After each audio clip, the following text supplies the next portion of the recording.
వచ్చాడు, ఆ అమ్మాయి భరించింది ఆయనని, ఎళ్ళిపోయాడు అనుకుంటే, ఆ అమ్మాయి నా వరకు వచ్చేది కాదండి. ఆ అమ్మాయి వచ్చి నాకు చెప్పిందేంటి అంటే, నన్ను ప్రేమగా చూసుకోడు, నన్ను ఓన్లీ ఫిజికల్‌గా వాడతాడు. ఆ 1 ఇయర్‌లో, ఆ 3 మంత్స్‌లో 3 టైమ్స్ వచ్చినప్పుడు ఓన్లీ ఇంట్లో ఉంటాడు, ఇదే పని చేస్తాడు. నానా చిత్రహింస చేస్తాడు. నేను కొన్ని ఆన్ రికార్డ్ చెప్పలేనండి అవి.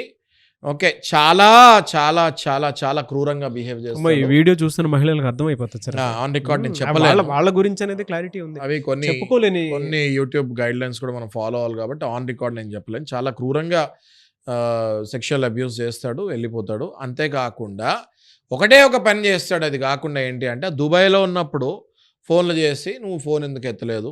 నువ్వు ఎవరితో నీకు సంబంధం ఉంది? నువ్వు ఎక్కడ తిరుగుతున్నావు?" అపార్ట్ ఫ్రమ్ దిస్ క్రూరత్వం, అలిగేషన్స్ ఏంటి అంటే అక్కడి నుంచి ఫోన్ చేసి ఈ అలిగేషన్స్ కూడా వైఫ్ మీద ఏస్తడం జరుగుతది. ఓకే. ఆయన అక్కడ ఏం చేస్తున్నాడో, ఏంటో అన్నది ఈమెకు అసలు 1% ఐడియా కూడా ఉండదు.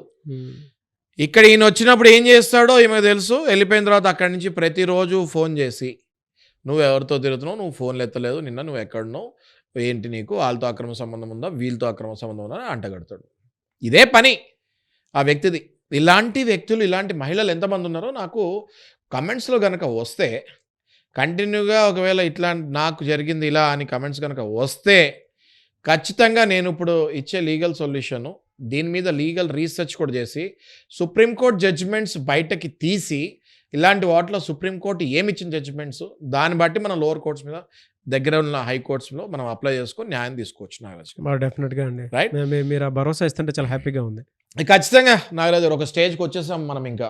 ఓకే. ఏ స్టేజ్‌కి వచ్చేసామంటే చారిటీ, సర్వీస్ మోటో ఇవన్నీ మాలో వచ్చేసాయి. అంటే మేము కేసెస్ చూసి ఇంకా ఏమైపోతుందంటే, అరే!